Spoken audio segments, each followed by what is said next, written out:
ওই ম্যাডাম, আপনার যখন এতই গরম লাগে তাহলে জামা পরার কি দরকার? মানে এসব কি বলছিস তুই? আমি কি বলছি সেটা আপনি এখনো বুঝতে পারছেন না, নাকি সবকিছু বুঝে না বোঝার ভান করছেন?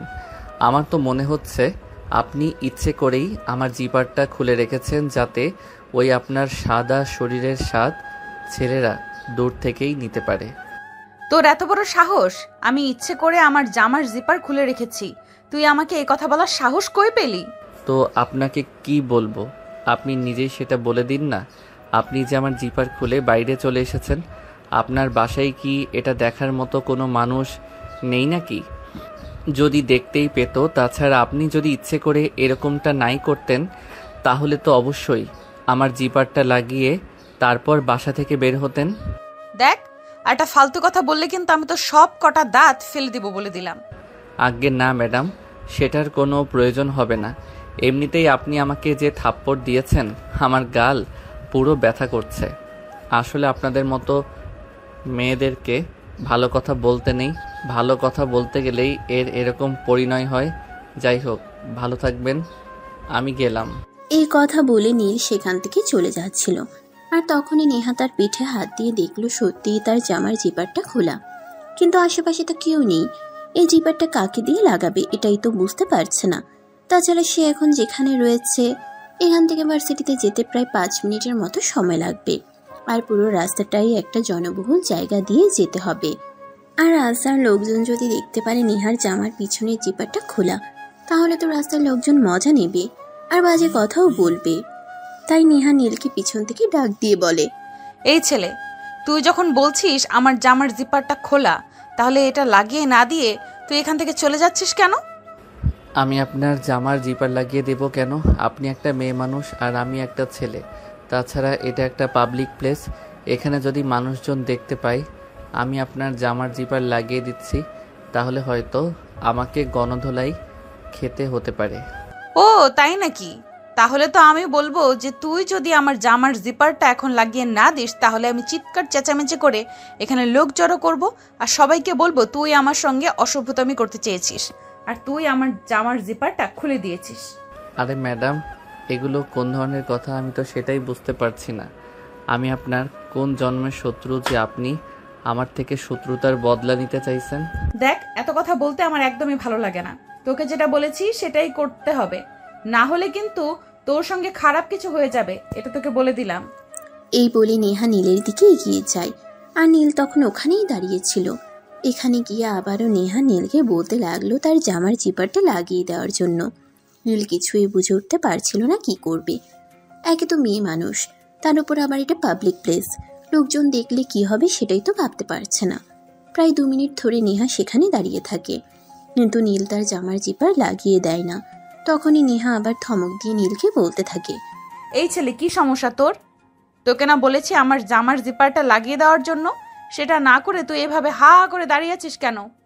নেহার ধমক শুনে নীল অনেকটাই থতমত খেয়ে তোতলাতে তোতলাতে বলতে থাকে, আমি কেন আপনার জামার জিপার লাগিয়ে দেব? আমি বলেছি তাই লাগিয়ে দিবি। হ্যাঁ, আইসা আমার মহারানী, উনি বলেই আমাকে লাগিয়ে দিতে হবে। আপনি কি আমার ঘরের বিয়ে করা বউ নাকি যে আপনি বলবেন আর আমি আপনার জামার জীবন লাগিয়ে? ওরে বাবা রে বাবা, এখন বুঝি আমার জামার জিপারটা লাগিয়ে দেওয়ার জন্য তোকে বিয়ে করতে হবে? আচ্ছা ঠিক আছে, তাহলে চল কাজী অফিসে, আমি তোকে আজকেই বিয়ে করব। এই বলে নেহা খপ করে নীলের হাতটা ধরে ফেলে, আর তাকে টানতে টানতে 1 কিলোমিটার দূরে কাজী অফিসের সামনে নিয়ে আসে। এদিকে নীলের হাত পা ঠান্ডা হয়ে আসছে। এই কেমন ডাইনি মেয়ের পাল্লাই পড়েছে সে, এটাই বুঝতে পারছে না। এই মেয়ে কোনো কথাবার্তা ছাড়াই বলছে তাকে বিয়ে করবে।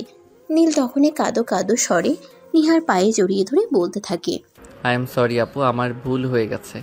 তুমি প্লিজ আমাকে ক্ষমা করে দাও, আর কখনো আমি এরকম করব না। তুমি আমার মায়ের পেটের আপন বোন, আমাকে ছেড়ে দাও, আমার সঙ্গে এরকম করো না। কিন্তু নেহা এই কথা কোনোভাবেই শুনবে না। সে তার কথাই অনড়। সে যখন যেটা বলে সেটাই করে। সে যখন একবার সিদ্ধান্ত নিয়ে ফেলেছে সে নীলকে বিয়ে করবে, তখন সেটা করেই ছাড়বে। তাই সে নীলের কোনো কথা না শুনে তার শার্টের কলার টেনে ধরে কাজী অফিসের ভিতরে নিয়ে আসে। আর তাদের দুজনকে এভাবে দেখে কাজী সাহেব তো অনেকটাই চমকে গেলেন আর প্রশ্ন করলেন, কি ব্যাপার, কে তোমরা আর এখানে কেন এসেছো? আমরা কি সেটা জানার কোনো প্রয়োজন আপনার নেই। এখানে সবাই যে কারণে আসে আমরাও সেই কারণেই এসেছি। আপনি এখনই লেখালেখির ব্যবস্থা করুন। আমি এই ছেলেটাকে এক্ষুনি বিয়ে করতে চাই। দেখো মা, কে তুমি সেটা তো আমি জানি না, তবে আমি তোমার বোঝার চেষ্টা হিসাবে তোমাকে উপদেশ দিচ্ছি। বিয়ে তো এভাবে হয় না, বিয়ে করতে সাক্ষী লাগে। তোমরা তো দুজনই এসেছো, তোমাদের সঙ্গে তো আর কেউ নেই, তাহলে আমি বিয়েটা পড়াবো কি করে? তাছাড়া বিয়ে পড়াতে হলে নির্দিষ্ট কিছু নিয়ম কানুন মানতে হয়। দেখুন কাজী সাহেব, একদম উল্টাপাল্টা কথা বলবেন না। এইসব কথা শোনার সময় আমার নেই। আপনাকে যেটা বলেছি আপনি সেটাই করুন। এক্ষুনি আমাদের দুজনের বিয়ে পড়ানোর ব্যবস্থা করুন। তা না হলে আপনার এমন অবস্থা করব যেটা আপনি কল্পনাও করতে পারবেন না। এই বলে নেহা তার কলেজ ব্যাগের ভিতর থেকে একটা বন্দুক বের করে আর সেটা কাজী সাহেবের দিকে তাক করে ধরে। এটা দেখে তো কাজী সাহেব অনেকটাই ভয় পেয়ে যায়। নেহাকে বলতে থাকে বন্দুকটা নিচে নামানোর জন্য। উনি তাদের বিয়ের ব্যবস্থা করছেন, কিন্তু নেহা কোনো কথাই শুনতে চায় না। সে আবারও কাজী সাহেবকে ধমক দিয়ে তাড়াতাড়ি সবকিছু করার জন্য বলে। তখন কাজী সাহেব কোনো উপায় অন্তর না দেখতে পেয়ে তাদের দুজনের বিয়ের ব্যবস্থা করেন আর তারপর তাদের দুজনকে বলেন কাবিন নামায় সাইন করতে। কাজী সাহেবের হাত থেকে নেহা কাবিনের কাগজটা নিয়ে ওটাতে সাইন করে দেয় আর তারপর নীলকে বলে ওটাতে সাইন করার জন্য, কিন্তু নীল কোনোভাবেই সাইন করছিল না আর কান্না করতে করতে বলছিল, প্লিজ আপু, আপনি আমাকে ছেড়ে দিন। আপনি আমার সঙ্গে এরকমটা করবেন না। আমি যেটা করেছি তার জন্য আমি আপনার কাছে ক্ষমা চাইছি। প্লিজ আপনি আমাকে ক্ষমা করে দিন। বললাম না কোনো কথা বলবি না। চুপচাপ কাবিননামায় সাইন কর, না হলে তোর সঙ্গে এমন কিছু করব যেটা তুই কল্পনাও করতে পারবি না। এই বলে নেহা বন্দুকটা নীলের দিকে তাক করে ধরে। নীল কি করবে কিছুই বুঝতে পারছে না। তার মাথা যেন কোনো কাজই করছে না, মাথা ভো ভো করে ঘুরছে। আজ তার সঙ্গে কেন এরকম করছে? যার সঙ্গে জীবনে কোনোদিন দেখাই হয়নি, যার সঙ্গে কোনোদিন কথাই হয়নি, আজ কিনা তাকে এভাবে এই অবস্থায় বিয়ে করতে হবে?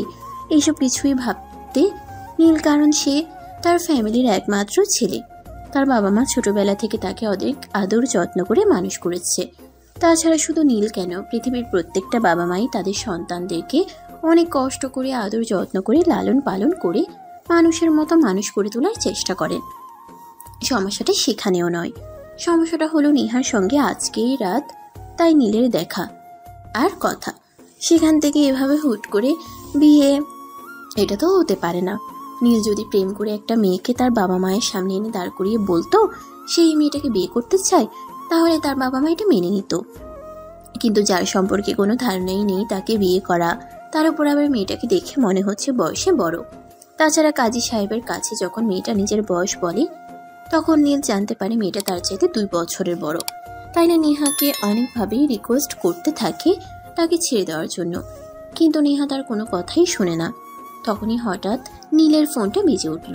নীল মোবাইলটা হাতে নিয়ে দেখতে পেল তার আব্বু তাকে ফোন করেছে। তখনই নেহা তার হাত থেকে মোবাইলটা খপ করে ঘিরে নেয় আর ফোনটা রিসিভ করে বলতে থাকে, আসসালামু আলাইকুম শ্বশুর আব্বু, কেমন আছেন? ওয়ালাইকুম আসসালাম। কিন্তু কে তুমি? তোমাকে তো চিনতে পারলাম না।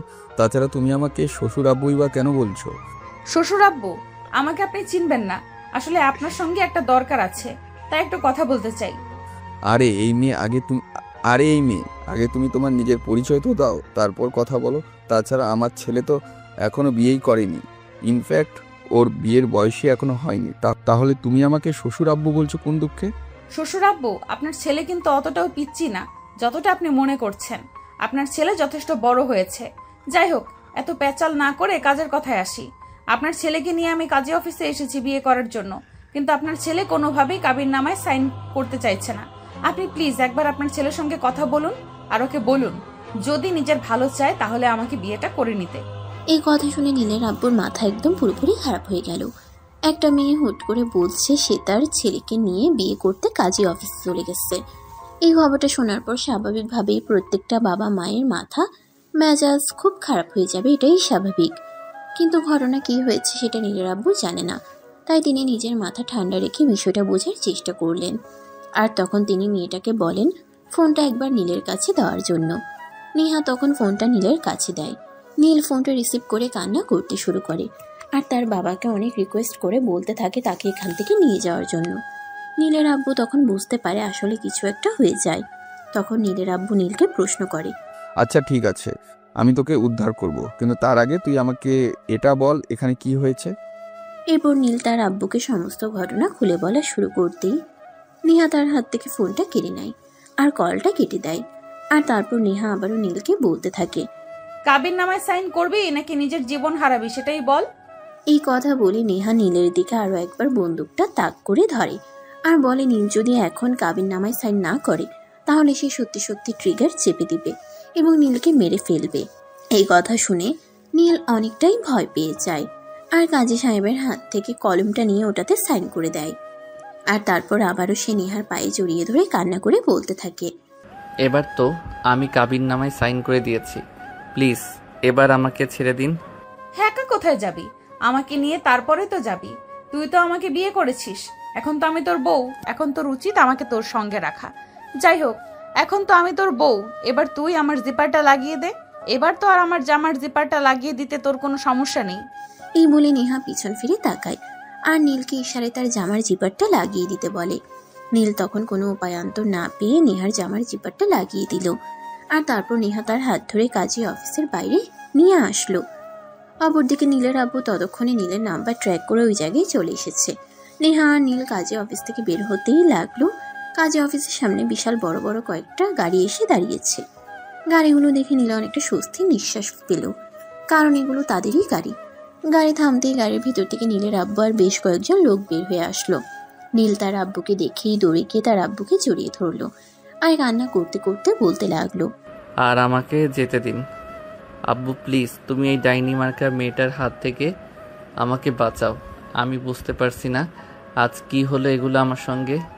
জীবনে কোনো পাপ করেছি কিনা জানি না, তবে আমার মনে হয় আগের জন্ম বলতে যদি কোনো কিছু থাকে তাহলে ওই জন্মে মনে হয় আমি কোনো খারাপ কাজ করেছিলাম, যার কারণে আজ আমার সঙ্গে এরকমটা হয়েছে। আমি বুঝতে পারছি বিষয়টা, তুই কোনো চিন্তা করিস না, আমি দেখছি এটা কীভাবে সামাল দেওয়া যায়, তুই গাড়িতে গিয়ে বস। এই কথা শুনে নীল সেখান থেকে গাড়ির দিকে অগ্রসর হচ্ছিল আর তখনই পিছন থেকে নেহা তার হাতটা ধরে ফেললো আর বলতে লাগলো, তুমি আমাকে ফেলে কোথায় যাচ্ছ? এই কথা শুনে নীল বলতে লাগলো, কোথায় যাব? আমি আমার বাসায় যাচ্ছি, আপনি আপনার বাসায় যান। আপনার তো ইচ্ছে ছিল আমি আপনাকে বিয়ে করি আর আপনার জিপারটা লাগিয়ে দিই, আমি তো সেটা করে দিয়েছি, এবার আপনি আমাকে মুক্তি দেন। এই কথা শুনে নেহা আবারও খেপে গেল আর বলতে লাগলো, আমাকে বিয়ে করেছিস, আমি তোর বিয়ে করা বউ, এখন তুই আমাকে ফেলে তোর বাড়িতে চলে যাচ্ছিস? আমাকে তোর সঙ্গে নিবি না? এই কথাটা শুনে নীলের আব্বু নীলকে কোনো কথা বলতে না দিয়ে তিনি নিজেই বলতে শুরু করলেন তিনি এই বিয়ে মানেন না এবং নেহাকে তিনি কোনোভাবেই ওনার বাড়ির পুত্রবধূর মর্যাদা দিবেন না। এই কথা বলে তিনি নীলকে নিয়ে গাড়িতে উঠে বসেন এবং ড্রাইভারকে গাড়ি স্টার্ট করতে বলেন। ড্রাইভার গাড়ি স্টার্ট করতে যাবে তখনই নেহা গাড়ির ভিতরে প্রবেশ করে আর নীলের আব্বুকে উদ্দেশ্য করে বলতে থাকে, নীলের আব্বু যদি তাকে ওনার বাড়িতে নিয়ে না যায় এবং পুত্রবধূর প্রাপ্য সম্মান তাকে না দেয় তাহলে সে থানায় যাবে এবং তাদের নামে মামলা করবে। তারপর যা হয় হবে, কিন্তু একবার যখন বিয়েটা হয়ে গেছে তখন সে কোনোভাবেই নিজের স্বামীর অধিকার ছেড়ে দেবে না। এই বলে সে গাড়িতেই উঠে বসে। তখন নীলের আব্বু আর কোনো কথাই বলে না, তিনি শুধু ভাবতে থাকেন এই ঝামেলা থেকে কিভাবে মুক্তি পাওয়া যায়। এসব ভাবতে ভাবতেই তারা বাড়ি এসে পৌঁছায়। বাড়ি এসে কলিং বেল চাপ দিতে বাড়ির কাজের মেয়েটা এসে দরজা খুলে দেয়। দরজা খুলতেই নেহা বাড়ির ভিতরে প্রবেশ করে। কাজের মেয়ে নেহাকে দেখে অনেকটাই অবাক হয়ে যায় আর নেহাকে প্রশ্ন করে, কি ব্যাপার আপামনি, কে আপনি? এখানে কি জন্য এসেছেন? নেহা তখন তার কথার কোনো উত্তর না দিয়ে উল্টো কাজের মেয়েকে জিজ্ঞাসা করে, নীলের রুম কোনটা? কাজের মেয়ে তখন কোনো কথা না বলে নীলের রুমটা দেখিয়ে দেয় আর তখনই নেহা উপরে নীলের রুমে চলে যায়। নীল আর তার আব্বু বাড়ির ভিতরে প্রবেশ করে। তখনই নীলকে দেখতে পেয়ে কাজের মেয়ে বলে, সাহেব, একটু আগেই যে মেয়েটা আসলো উনি কে? নীলের মেজাজ এমনিতেই খুব বেশি খারাপ ছিল আর এখন কাজের মেয়ের এরকম প্রশ্ন তার মেজাজ আরো বেশি খারাপ হয়ে গেল। তাই সে প্রচন্ড ক্ষেপে গিয়ে বলতে লাগে, এই মেয়েটা কে সেটা জেনে তোর কি লাভ? তুই এই বাড়িতে কাজ করতে এসেছিস, তোর মতো করে তুই তোর কাজ কর আর আমাকে কোনো প্রশ্ন করবি না। আমি তোর প্রশ্নের উত্তর দিতে বাধ্য নই। কাজের মেয়েটা তখন কোনো কথা না বলেই সেখান থেকে চলে গেল। আর এদিকে নীল তখন নিজের রুমে না গিয়ে তার আব্বুর রুমে চলে আসে তার আব্বু রুমে তারা বসে বসে টিভি দেখছিল। নীলকে এভাবে মনক্ষুণ্ণ দেখে তার আম্মু জিজ্ঞাসা করলো, কি ব্যাপার নীল, কি হয়েছে, তোমার মন খারাপ কেন? নীল তখন কোনো কথাই বলে না, চুপচাপ বসে থাকে। তখনই নীলের আব্বু নীলের আম্মুকে সমস্ত ব্যাপারটা বুঝিয়ে বলে। সবকিছু শুনে নীলের আম্মু আর এক মুহূর্তও দেরি না করে নীলের রুমে চলে যায়। রুমে গিয়ে তিনি দেখতে পেলে নেহা বিছানার উপর চার হাত পা চারদিকে ছড়িয়ে শুয়ে আছে। এটা দেখে নীলের আম্মু নেহাকে বলতে থাকে, এই মেয়ে, কে তুমি, আর এখানে কেন এসেছো? এই কথা শুনে নেহাও তার শাশুড়ি মায়ের মুখে মুখে উত্তর দেয় যে সে এ বাড়ির পুত্রবধূ, আর সে এ বাড়ির ঘর সংসার করতে এসেছে। এই কথা শুনে নীলের আম্মুর মেজাজ খুব বেশি খারাপ হয়ে যায় আর বলতে থাকে, গায়ে মানে না আপনি মোড়ল, তাই না? তোমাকে তো আমরা দেখিও নি, জানিও না, চিনিও না, তাহলে তুমি আমাদের বাড়ির পুত্রবধূ হলে কি করে? কে জানে, কে জানে না, কে মানে আর কে মানে না, ওই সব কিছু দেখার সময় আমার নেই। আপনার ছেলের সঙ্গে আমার বিয়ে হয়েছে, ব্যাস, এইটুকুতে সীমাবদ্ধ থাকুন না। এত কিছু কেন জানতে চাইছেন? নেহার এরকম বিহেভিয়ারে নীলের আম্মু তো আরো অনেক বেশি খেপে যায়। আর নেহা কি তখনই ওই ঘর এবং বাড়ি থেকে বের হয়ে যেতে বলে, কিন্তু নেহা সে কথা না শুনিয়ে বিছানায় শুয়ে ঘুমিয়ে পড়ে। নীলের আম্মু বারবার নেহাকে ডাকতে থাকে, কিন্তু নেহা সেই ডাক উপেক্ষা করেই বিছানায় ঘুমোতে থাকে। অপরদিকে সকাল ঘনিয়ে দুপুর, আর দুপুর বেলায় বিকেল হয়ে গেল। নেহা এখনো বাড়িতে আসছে না। এটা দেখে নেহার বাড়ির মানুষ সবাই অনেকটা চিন্তিত হয়ে পড়ে। নেহার আম্মু নেহার আব্বুকে ফোন দিয়ে জানায় যে নেহা বাড়িতে আসেনি। এই কথা শুনে নেহার আব্বু অনেকটা চিন্তিত হয়ে পড়ে, যদিও এরা কখনো এরকমটা হয়নি। নেহা কখনো কোনো দরকারে বাইরে গেলে সময় মতো বাড়িতে চলে আসে। আজ যখন নেহা বাড়ি থেকে বের হয়, তার আম্মু তাকে জিজ্ঞাসা করেছিল কোথায় এবং কেন যাবে। তখন নেহা বলেছিল তার বন্ধুর সঙ্গে দেখা করতে যাবে এবং ঘন্টা খানেকের মধ্যে ফিরে আসবে। কিন্তু ঘন্টার পর ঘন্টা কেটে গেল, নেহা আর বাড়িতে ফিরে আসলো না। তখনই নেহার বাবা নেহার আম্মুকে বলে, নেহা তার কোন বান্ধবীর সঙ্গে দেখা করতে গেছে সেটা কি ভুলে গেছে নাকি? তখন নেহার আম্মু বলে, নেহা তার বান্ধবী প্রিয়ার সঙ্গে দেখা করতে গেছে। তখনই নেহার আব্বু নেহার বান্ধবী প্রিয়ার নাম্বারে ফোন দেয়। নেহার আব্বু প্রিয়ার নাম্বারে ফোন করে জানতে পারে নেহা প্রিয়াদের বাড়িতে যায়নি। প্রিয়ার সঙ্গে দেখা করার কথা ছিল, কিন্তু নেহা ওখানে পৌঁছায়নি। ইনফ্যাক্ট প্রিয়া নিজেও অনেক ফোন করে, কিন্তু নেহা তার ফোন রিসিভ করেনি। এই কথা শুনে নেহার আব্বু তো আরো বেশি চিন্তায় পড়ে গেল। তবে কি তার মেয়েটার কোনো বিপদ হয়ে গেল?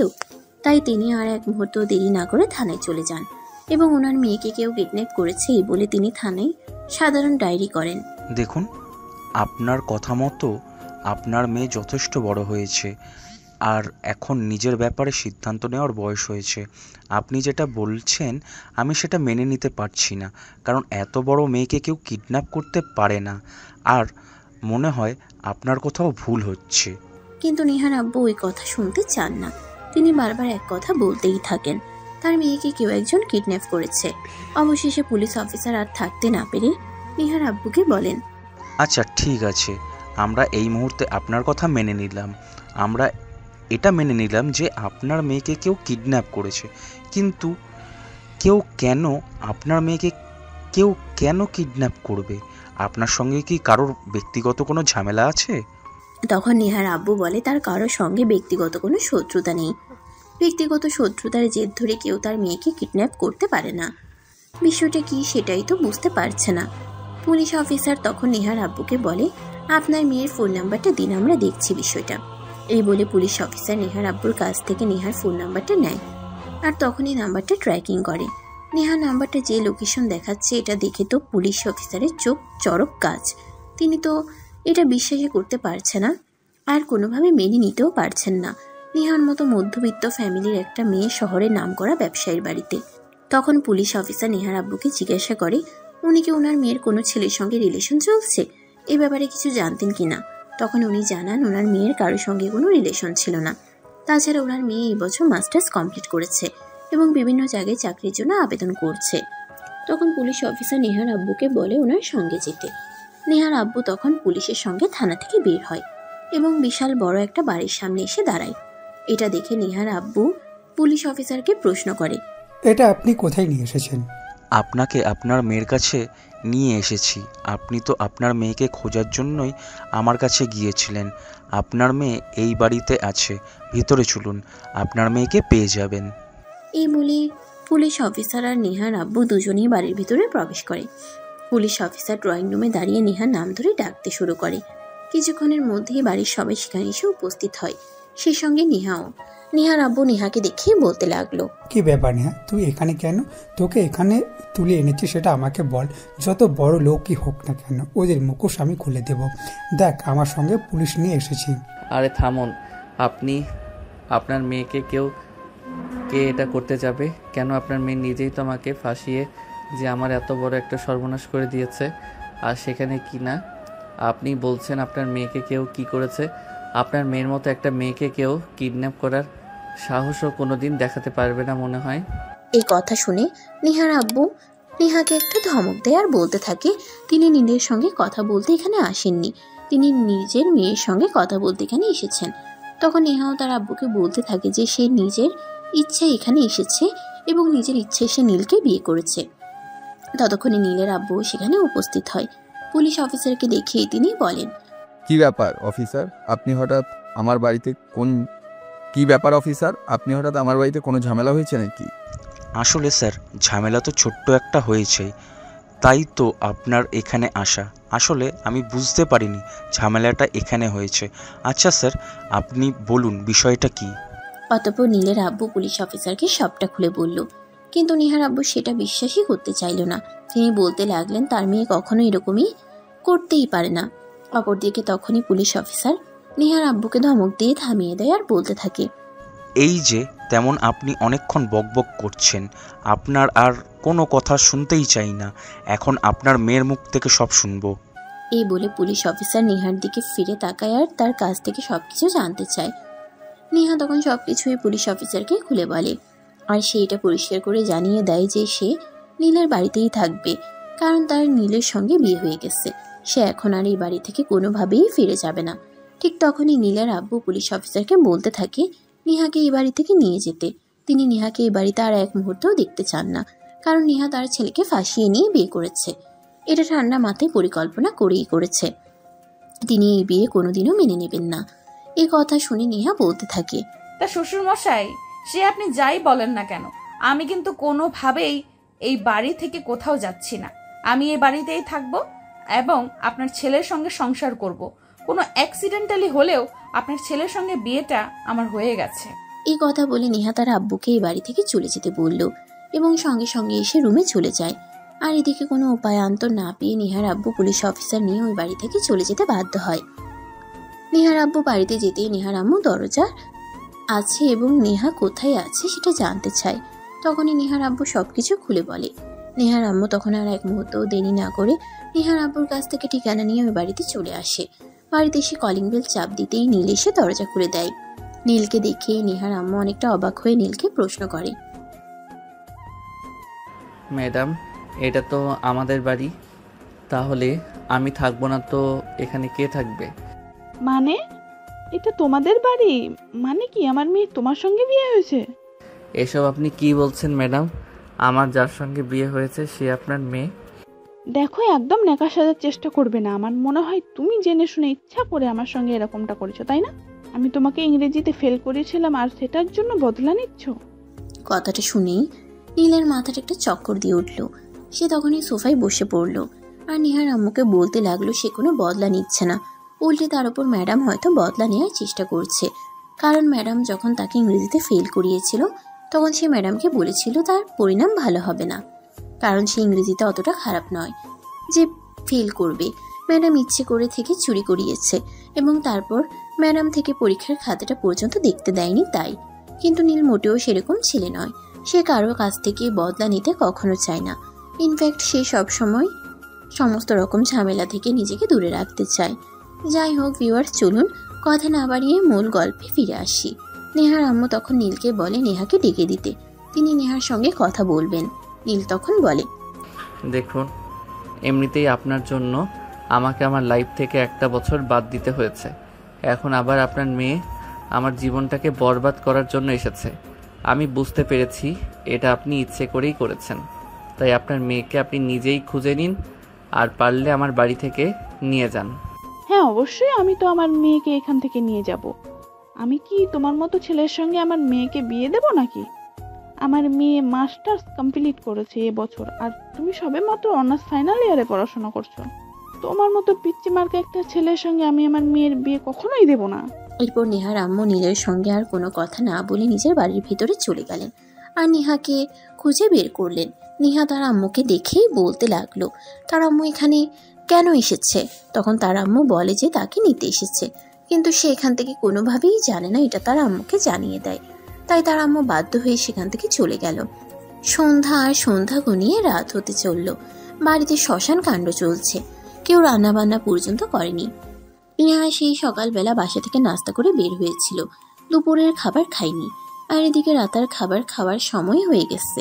তার পেটে ক্ষুধা ইঁদুর দৌড়াদৌড়ি করছে, তাই সে রুম থেকে বের হয়ে তার শাশুড়ি আম্মুকে খুঁজতে লাগলো। শাশুড়ি আম্মু কই আপনি? সবার খুব ক্ষুধা পেয়েছে, আমাকে খাবার দেন।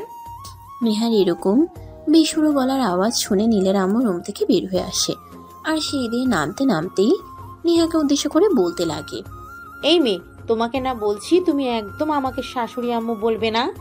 আমি তোমাকে আমার পুত্রবধূ হিসেবে মানি না, আর কোনোদিন মানবো না। আর এই বাড়ির থেকে যদি তোমার খাবার খাওয়া ইচ্ছে থাকে তাহলে তুমি নিজে খাবার বানিয়ে খেয়ে নাও, কেউ তোমাকে খাবার বানিয়ে খাওয়াবে না। নেহা তখন কোনো কথা না বলেই সোজা রান্নাঘরে ঢুকে গেল, আর তারা নিজের জন্য খাবার তৈরি করে খাবার খেয়ে নিল। নেহা খাবার খাচ্ছিল, তখনই তার শাশুড়ি মা রান্নাঘরে আসে আর দেখতে পাই সে নিজের তৈরি করা খাবার নিজেই খাচ্ছে। তখন তার শাশুড়ি মা তাকে উদ্দেশ্য করে বলেছে কেন নিজের জন্য শুধু খাবার তৈরি করেছে, সে কেন পরিবারের সবার জন্য খাবার তৈরি করেনি। তখন নেহা তার শাশুড়ি মায়ের মুখের উপর উত্তর দেয় সে কারোর জন্য খাবার তৈরি করতে পারবে না, সে এই বাড়ির পুত্রবধূ, কাজের মেয়ে নয়। এরপর সে তার শাশুড়ি মাকে আর কোনো কথা বলার সুযোগ না দিয়ে রুমে চলে গেল। রুমে গিয়ে দেখে নীল এখনো রুমে আসেনি, তাই সে নীলকে নাম ধরে ডাকতে থাকে, কিন্তু সে কোথাও নীলের গলার আওয়াজ শুনতে পায় না। অবশেষে বাধ্য হয়ে সেই রুম থেকে বের হয় এবং সারা বাড়ি তন্ন তন্ন করে খুঁজে বেড়ায়, কিন্তু কোথাও খুঁজে পায় না। তাই সে নীলকে খোঁজার জন্য বাড়ির ছাদে চলে যায়। সেখানে গিয়ে দেখতে পায় নীল ছাদের এক কোণে দাঁড়িয়ে দাঁড়িয়ে মনের সুখে সিগারেট টানছে। নেহা তখনই নীলের পিছন থেকে ধমক দিয়ে বলে, এই হারামজাদা, তোর এত বড় সাহস, তুই এখানে দাঁড়িয়ে সিগারেট খাচ্ছিস? হঠাৎ করেই নেহার গলার আওয়াজ শুনে নীল অনেকটাই চমকে যায়, আর পেছন ফিরে তাকিয়ে নেহাকে দেখতে পেয়ে বলতে থাকে, আপনি এখানে কেন এসেছেন?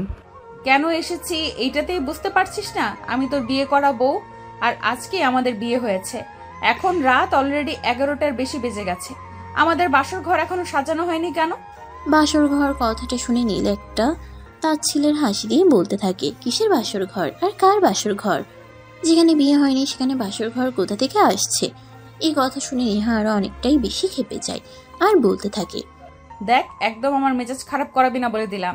এখনই তুই আমার সঙ্গে রুমে চল, বাসর ঘর সাজাতে হবে না, যা আছে তাতেই চলবে, ওখানেই বাসর সেরে নিতে পারবো। এই বলে নেহা নীলের হাতটা ধরে ফেলে আর টানতে টানতে সিঁড়ি দিয়ে নামিয়ে নিয়ে আসছিল। আর তখনই নীল বলতে থাকে, আপনি কেন করছেন আমার সঙ্গে এরকম? আমি আপনার কোন জন্মের শত্রু ছিলাম যে আপনি আমার সঙ্গে এরকম করছেন? কিন্তু নেহা তখন নীলের কথার কোনো উত্তর দেয় না, চুপচাপ নীলকে রুমের ভিতরে নিয়ে আসে আর দরজাটা ভিতর থেকে লাগিয়ে দেয়। কি হলো, আপনি দরজা কেন বন্ধ করলেন? তো আমি যে তোর সঙ্গে বাসর করছি এটা কি সবাইকে দেখাতে হবে নাকি? তোর যদি দরজা খোলা রেখে সবাইকে সবকিছু দেখানোর ইচ্ছে থাকে তাহলে আমার কোনো সমস্যা নেই, দরজা খোলা রাখতে পারিস। দেখুন, আপনি আমাকে এখান থেকে যতদিন, আমি কোনোভাবেই আপনার সঙ্গে ওসব কিছু করব না। আমি এখনও অনেক ছোট আছি, বিয়ে করার মতো বয়স আমার হয়নি। তাছাড়া বিয়ে বাসর ওগুলো তো আমি কিছু বুঝিই না। তখনই নেহা বলতে থাকে, তোকে কিছু বুঝতে হবে না, যা বোঝার আমি সব বুঝি, আর আমি তোকে সবকিছু বুঝিয়ে দেব। তুই যেটা না জানিস ওটা আমি তোকে শিখিয়ে দেব। এই বলে নেহা নীলকে ধাক্কা দিয়ে বিছানার উপর ফেলে দেয় আর তখনই তার বুকের উপর বসে পড়ে। এদিকে নেহা নীলের বুকের উপর বসে পড়াতে নীলের নিঃশ্বাস নিতেও কষ্ট হচ্ছিল, তাই সে নেহাকে বলতে থাকে তার বুকের উপর থেকে নামার জন্য। কিন্তু নেহা তার কোনো কথা না শুনেই তো আর কথা বলাই বন্ধ করে দিল। নীলের ঠোঁট দুটো নিজের দখলে নিয়ে নিল আর তারপর ইচ্ছে মতো কিস করতে থাকলো। প্রায় 5 মিনিট কিস করার পর নেহা নীলের ঠোঁট দুটো ছিঁড়ে দেয়, আর নীল তখন গলা কাটা মুরগির মতো ছটফট করতে থাকে, অনেক জোরে জোরে নিঃশ্বাস নিতে থাকে আর নেহাকে বলতে থাকে, এটা আপনি কি করছিলেন? আর একটু হলে তো আমি মরেই যেতাম। এসব তুই কি বলছিস? তুই মরে যাবি কেন? এই তো সবেমাত্র তোর সঙ্গে আমার বিয়ে হয়েছে, আর এখনো বাসরটাই করলাম না, আর এখন কিনা তুই বলছিস মরে যাবি? এভাবে বললে হয় নাকি? আর এত বড় ছেলে হয়েছিস আর এখনো এইটুকু কিসের ভার নিতে পারিস না? দেখ, আমি কিন্তু হেভি রোমান্টিক। আমার সঙ্গে কিন্তু দিনের 24 ঘন্টার মধ্যে 18 ঘন্টায় রোম্যান্স করতে হবে, বাকি 6 ঘন্টা তোকে দিয়ে দেব। এই বলে নেহা আবারও নীলের ঠোঁট দুটো নিজের দখলে নিয়ে এনে আরো গভীরভাবে কিস করতে থাকে। এভাবে চলতে থাকে বেশ কিছুক্ষণ সময়। নীল প্রথমে নিজেকে কন্ট্রোল করার চেষ্টা করলেও পরে আর পেরে উঠছিল না, তাই সেও নেহার সঙ্গে সঙ্গে রেসপন্স করতে থাকে। হাজার হোক ছেলে মানুষ বলে কথা, লোহার কাছে চুম্বক থাকলে লোহা তো চুম্বককে আকর্ষণ করবে, এটাই স্বাভাবিক। তাই প্রায় বেশ কিছুক্ষণ সময় পর দুজন দুজনের মধ্যে বিলীন হয়ে গেল, আর 1 ঘন্টা ধরে চলল তাদের ভালোবাসার রোমান্টিক আদান প্রদান পর্ব। তাদের ভালোবাসার প্রেমময় মুহূর্ত শেষ হলে দুজনে বিছানায় শুয়ে পড়ে, আর ঠিক তখনই নেহা আবারও এসে নীলকে জড়িয়ে ধরে। তখন নেহাকে নীল বলতে থাকে, কি হলো? আপনি তো আমার মান সম্মান সবকিছু চিনিয়ে নিয়েছেন, তাহলে এখন আবার আমাকে এসে জড়িয়ে ধরেছেন কেন? ও মা, ভালোবাসার মানুষটাকে জড়িয়ে ধরবো এতেও আবার কারণ লাগে নাকি? তাছাড়া বিয়ে যখন করেই নিয়েছি, তাহলে এখন থেকে আর একা একা কেন ঘুমাবো? জামাইকে জড়িয়ে ধরে ঘুমাবো। জামাই থাকতে একা একা ঘুম আসবে নাকি? এই বলে নেহা নীলকে আরো শক্ত করে জড়িয়ে ধরে আর ঘুমিয়ে পড়ে। এদিকে নীলের তো কোনোভাবেই ঘুম আসছিল না, কারণ সে সব সময় একা একা ঘুমাতে অভ্যস্ত। সেই যখন ক্লাস 3-তে পড়ে তখন থেকে সে একা একা ঘুমায়, আর এখন কিনা হুট করে তার সঙ্গে একটা মেয়ে ঘুমাবে, এটা সে মেনে নিতেই পারছিল না। তাই সারা রাত চলে গেলেও নীলের চোখে আর ঘুম আসলো না। সারাটা রাত তাকে নির্ঘুম কাটাতে হলো। ফজরের আজান দিচ্ছিল, ঠিক তখনই নীল নেহাকে ঘুম থেকে ডেকে তুলল আর ফ্রেশ হয়ে এসে নামাজ পড়ার জন্য বলল। কিন্তু নেহা কোনোভাবেই ঘুম থেকে উঠতে চাইছিল না, সে আরো ঘুমোবে আর অনেকক্ষণ পর ঘুম থেকে উঠবে। তাই নীল কোনো রকম নেহাকে নিজের বুকের উপর থেকে নামিয়ে ওয়াশরুমে চলে গেল ফ্রেশ হওয়ার জন্য। ফ্রেশ হয়ে এসে সে ফজরের নামাজ আদায় করে নিল, তারপর বের হয়ে গেল মর্নিং ওয়াক করার জন্য। ফাটাফাটি শেষ করে সকাল 8টার দিকে বাসায় ফিরে আসলো। সকাল 8টার প্রতিদিন যখন সে এই টাইমে বাসায় ফিরে আসে, বাসায় এসে দেখতে পায় টেবিল ভর্তি নাস্তা। কিন্তু সে আজ যখন নাস্তা করার জন্য ডাইনিং টেবিলে গেল, তখন সে দেখতে পেল পুরো ডাইনিং টেবিল একদম ফাঁকা, টেবিলে কোনো রকম কোনো খাবার নেই। তাই সে তার আম্মুকে ডাকতে থাকে, এবং কিছুক্ষণ পর তার আম্মু সেখানে আসলে তার আম্মুকে জিজ্ঞাসা করে টেবিলে কোনো খাবার নেই কেন। তখন তার আম্মু বলে তিনি এই বাড়ির কারোর জন্য কোনো খাবার তৈরি করতে পারবেন না। এই বাড়িতে যে মেয়েটা জোরপূর্বক ঢুকে পড়েছে, ওই মেয়েটাকে বাড়ির সবার জন্য খাবার তৈরি করতে হবে, কারণ ওই মেয়েটা নিজেকে এই বাড়ির পুত্রবধূ বলে দাবি করেছে। তাই এসব কথা শুনে নীল আর কোনো কথা না বলেই বাড়ি থেকে বের হয়ে গেল। তারপর একটা রেস্টুরেন্ট থেকে সকালে নাস্তা করে নিল।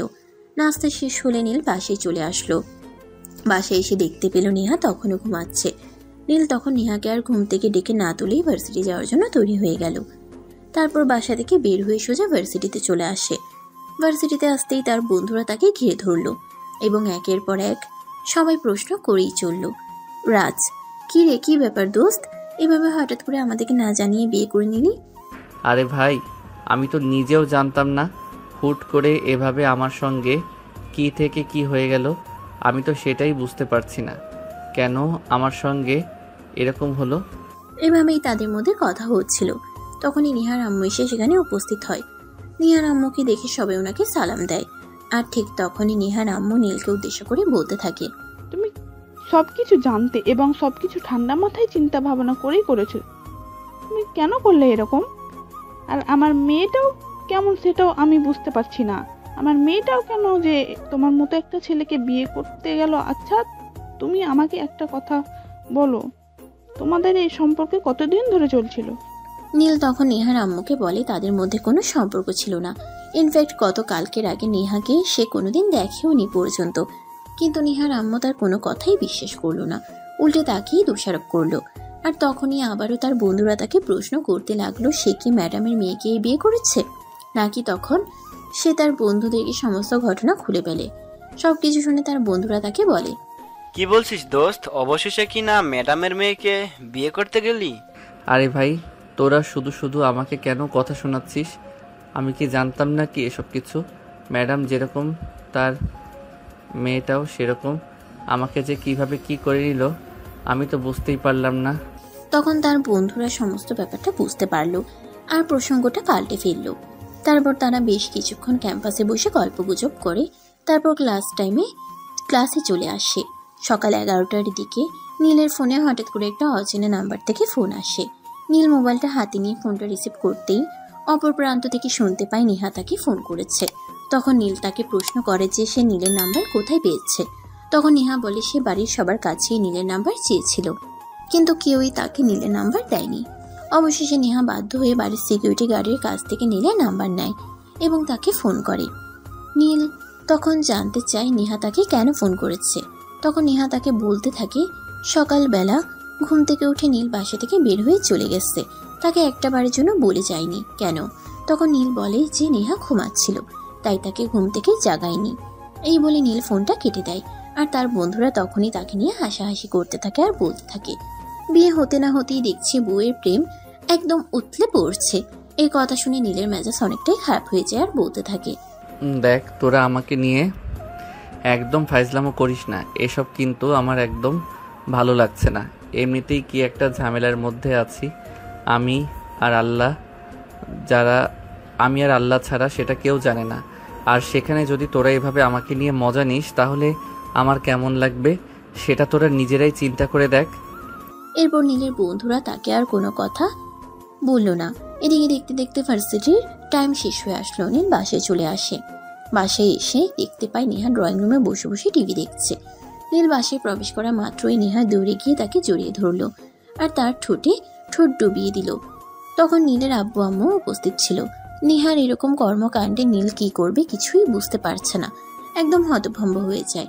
সে কোনো রকম ধাক্কা দিয়ে নিজের থেকে নেহাকে ছাড়ানোর চেষ্টা করে আর নেহা তখনই ধাক্কার তাল সামলাতে না পেরে ফ্লোরে ছিটকে পড়ে যায় আর চিৎকার করতে থাকে ও মা গো, বাবা গো, মরে গেলাম, আমার কোমরটা ভেঙে গেল। তুমি আমার কেমন জামাই গো, বউয়ের প্রতি একটুও ভালোবাসা নাই, এইভাবে কেউ ধাক্কা মেরে ফেলে দেয়। নীল তখন কোনো কথা না বলে রাগে ফুসফুস করতে করতে রুমের ভিতরে চলে আসে আর এদিকে নেহা ড্রয়িং রুমে বসেই কান্না করতে থাকে। প্রায় 1 ঘন্টা বসে বসেই ন্যাকা কান্না করতে থাকে। এদিকে নীলের আব্বু আম্মু নেহার এই ন্যাকা কান্না আর সহ্য করতে পারছে না।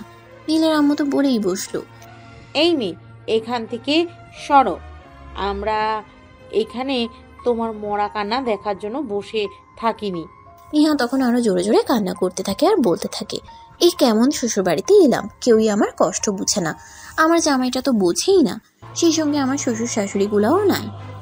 হায় আল্লাহ, তুমি এরা কেমন শ্বশুরবাড়ি রেখেছ আমার কপালে, যেখানে কেউই আমাকে ভালোবাসে না।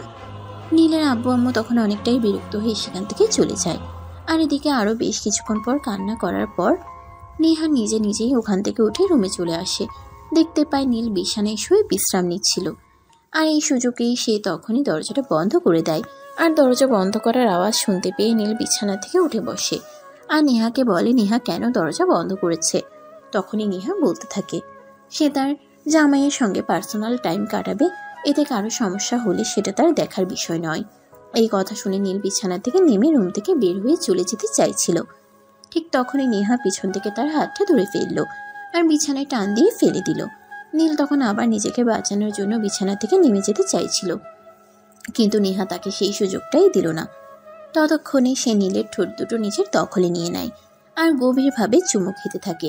প্রায় 5 মিনিট পর নেহা নীলের ঠোঁট দুটো ছাড়ে আর তখনই নীল বলতে থাকে আপনার সঙ্গে আমার কথা জনমের শত্রুতা, আমি তো সেটাই বুঝতে পারছি না।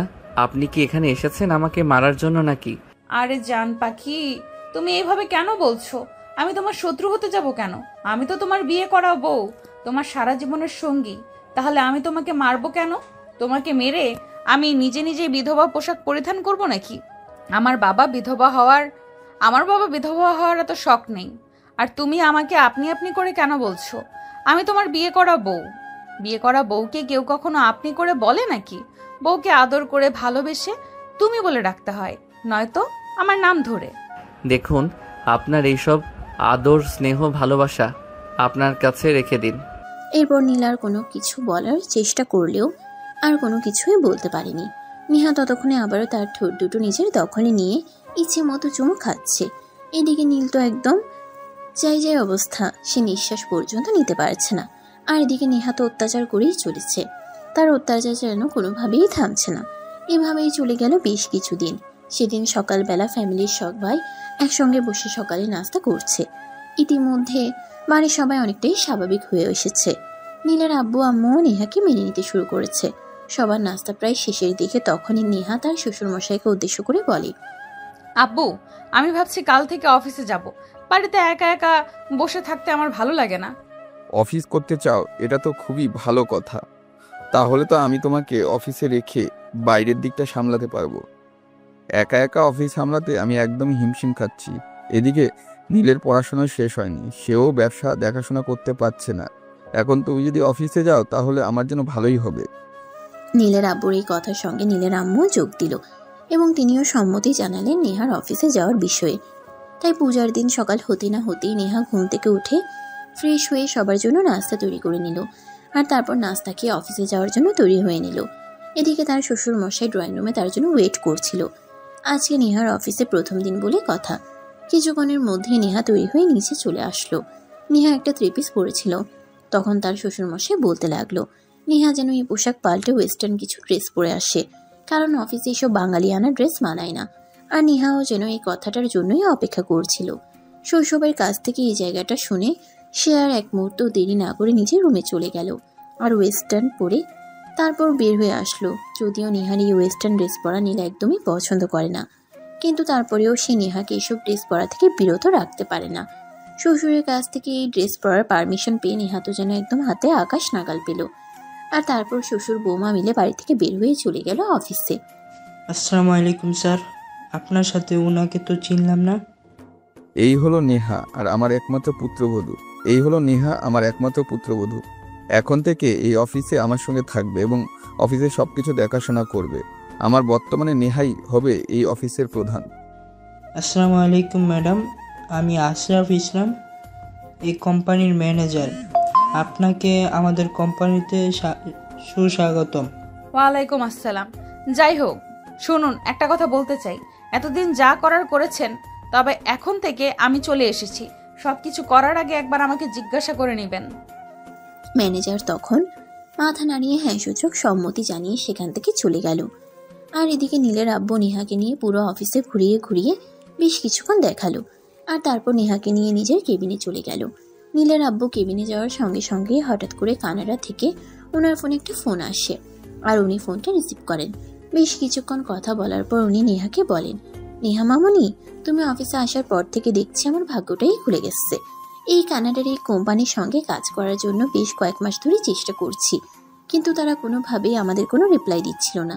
তুমি অফিসে পা দিতে না দিতেই তারা নিজের থেকেই আমাকে ফোন করলো। সত্যি তুমি কতটা ভাগ্যবান সেটাই আমি ভাবতে পারছি না। আর যাই হোক, আমাকে আগামীকালকে এই কোম্পানির সঙ্গে কথা বলতে কানাডায় যেতে হবে। তুমি একা একা সব সামলাতে পারবে তো? আব্বু, কোনো সমস্যা নেই, আপনি কোনো চিন্তা করবেন না, আমি সবটা সামলে নিতে পারবো। আপনি আমার উপর সম্পূর্ণ ভরসা রাখতে পারেন। তাছাড়া আপনি খুব ভালো করেই জানেন আমি ব্যবসায় শিক্ষা নিয়ে পড়াশোনা করেছি, তাই ব্যবসা আমি খুব ভালো করেই বুঝি। তাছাড়া আপনি পরে যেহেতু আমার স্বামী হবেন এই কোম্পানির একমাত্র, তাহলে সবকিছু আমি না বুঝলেও বুঝে নেওয়ার চেষ্টা করতেই হবে। এরপর তারা দুজনে বেশ কিছুক্ষণ গল্পগুজব করলো, আর নীলের আব্বু ম্যানেজারকে ডেকে এনে ওনার পাশের কেবিনটা পরিষ্কার করে ঠিকঠাক করে নেহাকে বুঝিয়ে দেওয়ার জন্য বললেন। ম্যানেজার তখন তাড়াহুড়ো করে ওই কেবিনটা পরিষ্কার করে সবকিছু ঠিকঠাক করে নেহাকে ওই কেবিনে যেতে বলে। নেহা কেবিনে গিয়ে বসা মাত্র ম্যানেজারকে বলে, আজকের কাজ কি? তখন ম্যানেজার সবকিছু বলতে থাকে। তখনই নেহা ম্যানেজারকে বলে আজকের কাজের ফাইলগুলো নিয়ে আসতে, এগুলো চেক করে নিবে। ম্যানেজার তখন আমতা আমতা করে বলতে থাকে, ম্যাডাম, ওগুলো আপনাকে চেক করতে হবে না। নতুন যে কাজগুলো আসবে সেগুলোর ফাইলে আপনাকে চেক করে দিলেই হবে। এই কাজে সমস্ত ফাইল আমি চেক করে দিয়েছি আর সব কিছু ঠিকঠাক আছে। কিন্তু নেহা তার কোনো কথাই শুনল না।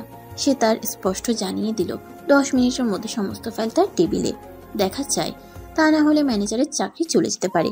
ম্যানেজার কোনো উপায়ান্তর না পেয়ে সমস্ত ফাইল নেহার কেবিনে নিয়ে আসলো আর সবগুলো ফাইল নেহার টেবিলে রাখলো। নেহা এক এক করে প্রত্যেকটা ফাইল চেক করছিল আর চোখে ম্যানেজারকে দেখছিল। ম্যানেজার দরকার নেহার সামনেই দাঁড়িয়েছিল।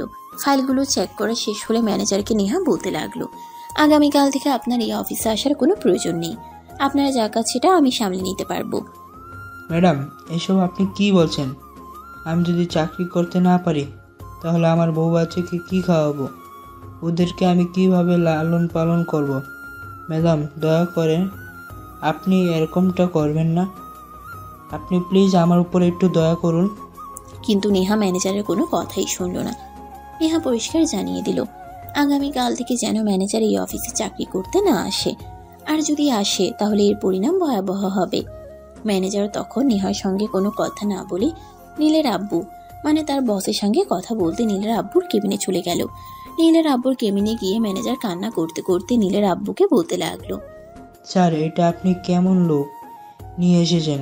আমি আপনার অফিসে এতদিন ধরে কাজ করেছি, আপনি কোনোদিন আমার কাজে একটু ভুল পর্যন্ত ধরতে পারেননি। আর সেখানে উনি প্রথম দিন অফিসে এসে আমাকে অফিস থেকে বের করে দিচ্ছেন আর আমাকে বলছেন আমি যেন আর কখনো এই অফিসে চাকরি করতে না আসি। আর এটা কেমন কথা? আমি তো সেটাই বুঝতে পারছি না। এসব আপনি কি বলছেন ম্যানেজার সাহেব? আমি তো কিছুই বুঝতে পারছি না। বৌমা প্রথম দিন এসেই কেন আপনাকে অফিস থেকে বের করে দিবে? আপনি কি বৌমার সঙ্গে কোনো বেয়াদবি করেছেন নাকি কোনো উল্টাপাল্টা কথা বলেছেন? তখন ম্যানেজার নীলের আব্বুকে বলল সে কোনো উল্টাপাল্টা কথা বলেনি আর কোনো বেয়াদবিও করেনি। নীলের আব্বু তখন ভাবতে লাগলো তাহলে কি হয়েছে, বিষয়টা কি সেটা জানার জন্য তিনি নিজেই কেবিন থেকে বের হয়ে নেহার কেবিনে চলে গেলেন। নেহা ওনাকে দেখে উঠে দাঁড়ালেন আর বলতে লাগলেন, কি ব্যাপার আব্বু, আপনি হঠাৎ আমার টেবিলে? কোনো সমস্যা হয়েছে নাকি? ম্যানেজার সাহেবকে তুমি কি বলেছো? তাকে নাকি আগামীকাল থেকে অফিসে আসতে না করেছো? হ্যাঁ আব্বু, কারণ উনি এই অফিসে দীর্ঘদিন ধরে চাকরি করছেন, এখন ওনার বিশ্রামে যাওয়া প্রয়োজন। তখন নীলের আব্বু বলতে থাকে, এই ম্যানেজার এই অফিসে অনেকদিন ধরে চাকরি করছে বিশ্বস্ততার সঙ্গে, এখন হুট করে ওনাকে বাদ দিয়ে তো আমরা নতুন ম্যানেজার নিতে পারি না। নতুন একজন মানুষকে বিশ্বাস করতেও তো অনেকটা সময় লাগে। এই কথা শুনে নেহা বলতে থাকে, আপনি যাকে এতদিন অন্ধের মতো বিশ্বাস করে এসেছেন সেই মানুষটাই আপনার বিশ্বাসের ঘরে চুরি করেছে। সে এই কোম্পানি থেকে কত লক্ষ টাকা সরিয়েছে সেটার অঙ্ক আপনি কোনোদিনও মেলাতে পারবেন না। কারণ আমি আজকে এসে সবেমাত্র একটা প্রজেক্টের ফাইল চেক করেছি, সেখান থেকে উনি প্রায় 5 লক্ষ টাকা গড়বড় করেছেন। উনি যেদিন থেকে চাকরি করছেন সেদিন থেকে আজ পর্যন্ত যতগুলো প্রজেক্ট বের হয়েছে সবকটা প্রজেক্টেই এরকম করেছেন, যেটা আপনি বুঝতে পারেননি কারণ আপনি একা একা অফিস সামলাতে গিয়ে কখনো ওনার ফাইলগুলো চেক করতেন না। উনি যেটা বলতেন আপনি সেটাই বিশ্বাস করতেন। এসব কথা শুনে নীলের আব্বুর পায়ের নিচ থেকে যেন মাটি সরে যাচ্ছিল। উনি কিছুই বুঝতে পারছিলেন না এরকমটা কি করে হয়ে গেল। উনি যেই মানুষটাকে বিশ্বাস করে চাকরি দিয়েছিলেন সেই মানুষটা কিনা এত বড় বিশ্বাসঘাতকতা করলো, এটা উনি মেনে নিতেই পারছেন না। যে মানুষটা এত বড় বিপদে পড়ে ওনার কাছে এসেছিলেন একটা চাকরির জন্য, আর সেই মানুষটাই কিনা বিশ্বাসের ঘরে চুরি করলো। নীলের আব্বু প্রচন্ড রকম খেপে গিয়ে ম্যানেজারের গালে ঠাস ঠাস করে 2টা চড় দিয়ে বলে দিতে লাগলেন, তুমি এক্ষুনি অফিস থেকে বের হয়ে যাও, আমি তোমার চেহারাটাও দেখতে চাই না। আমি সবচেয়ে বেশি খুশি তবেই হব যদি তুমি কোনোদিন আমার সামনে এসে না দাঁড়াও। আমার যে টাকা মেরে দিয়েছে সেটা ফেরত দেওয়ার ক্ষমতা তোমার নেই, আমি সেটা মাফ করে দিলাম, তবে কোনোদিন আমার সামনে পড়ো না, তাহলে হয়তো তোমার সঙ্গে এরকম কিছু হবে যেটা তুমি কখনো আশাও করবে না। সেটা বলতেই ম্যানেজার কান্না করতে করতে নীলের আব্বুর পা দুটো জড়িয়ে ধরলো আর অনেক করে ক্ষমা চাইতে লাগলো। কিন্তু নীলের আব্বু তার কোনো কথাই শুনল না, চুপচাপ অফিস থেকে বের হয়ে যেতে বলল। ম্যানেজারও তখন আর কোনো উপায় না পেয়ে অফিস থেকে বের হয়ে চলে যেতে বাধ্য হলো। এদিকে নীলের আব্বু নেহাকে কিভাবে কৃতজ্ঞতা জানাবে সেটার ভাষাই খুঁজে পাচ্ছে না। তোমাকে ধন্যবাদ, বা তুমি যদি আজ অফিসে না আসতে তাহলে তো এটা ধরাই পড়তো না, আর দিনের পর দিন এই অনাচার চলতেই থাকতো। কারণ আমি মানুষকে বিশ্বাস করলে পুরোটা দিয়েই বিশ্বাস করি, আর সেই মানুষ কিনা আমার পেছন থেকে এভাবে ছুরি মারলো। এতে ধন্যবাদ দেওয়ার কিছু নেই আব্বু, আমি আপনার পুত্রবধূ আর এটা আমার কর্তব্য। ম্যানেজারকে দেখে আমার কেমন যেন একটা সন্দেহ হয়েছিল, তাই তো আমি এই প্রজেক্টের ফাইলগুলো চেক করতে চাইলাম। তখনই উনি ফাইলগুলো আমাকে দিতে থতমত হচ্ছিল, তাই আমার সন্দেহ আরো তীব্র হয় আর আমি ফাইলগুলো চেক করে সবটা জানতে পারি। অতঃপর দুজনের কথাবার্তা শেষ করে নীলের আব্বু নিজের কেবিনে চলে গেল। এরপর থেকে প্রত্যেকদিন নেহাই অফিস সামলাতো। দেখতে দেখতে প্রায় 1 সপ্তাহের সময় চলে গেছে। নীলের আব্বু আজ কানাডা থেকে বাংলাদেশে ফিরে আসবে, তাই সবাই ওনার ফিরে আসার জন্য অপেক্ষা করছে। কি ব্যাপার নেহা ম্যাডাম, আপনার অফিস কেমন চলছে? আপনি তো দেখছি অফিস করতে গিয়ে আমার খেয়াল রাখাই ভুলে যাচ্ছেন। অফিস তো ভালোই চলছে, আর আমি তোমার খেয়াল রাখা ভুলে যাব কেন? আমি তো প্রত্যেকদিন সকালে তোমার জন্য খাবার তৈরি করে রেখে যাই দুপুর পর্যন্ত, তারপর রাতে বাসায় ফিরে সবার জন্য রান্না করি নিজের হাতে। আমি তো আমার কর্তব্য যথাযথভাবে পালন করার চেষ্টা করছি, কিন্তু তোমার কেন এরকম মনে হলো সেটাই তো আমি বুঝতে পারছি না। নীল তখন একটা শয়তানি মার্কা হাসি দিয়ে বলল, তাদের বিয়ে তো অনেকদিন পেরিয়ে গেছে, কিন্তু তারা এখনো হানিমুনে যায়নি। এই কথা শুনে নেহা বলতে লাগলো, এখন কোনো হানিমুনে যাওয়া হবে না, কারণ সামনেই নীলের পরীক্ষা, আর পরীক্ষায় খুব ভালো রেজাল্ট করতে হবে, কারণ তার শাশুড়ি মা টিচার বলে কথা। এখন যদি পরীক্ষায় নীল খারাপ রেজাল্ট করে তাহলে সেটার জন্য তার শাশুড়ি মাকে কথা শুনতে হবে। সবাই বলবে ম্যাডামের মেয়েকে বিয়ে করেছে, তারপরেও ভালো রেজাল্ট করতে পারলো না। নীল তখন নেহাকে বলে, দেখো আমি পরীক্ষায় ভালো রেজাল্ট করব সেটা আমি 100% নিশ্চিত, কারণ তোমার মতো একটা সুন্দরী, বুদ্ধিমতী আর গুণবতী একটা বউ যা করে আছে সে কি কখনো পরীক্ষায় খারাপ রেজাল্ট করতে পারে নাকি? যাই হোক সোনা, না আব্বু আসছে মনে হয়, আরও দেরি হবে, চলো না আমরা একটু রুমে যাই, এখানে ভালো লাগছে না। নীলের এই কথা শুনে নেহা অনেকটা চোখ রাঙিয়ে নিল আর বলতে লাগলো, এসব ফালতু কথা এখন একদম চলবে না।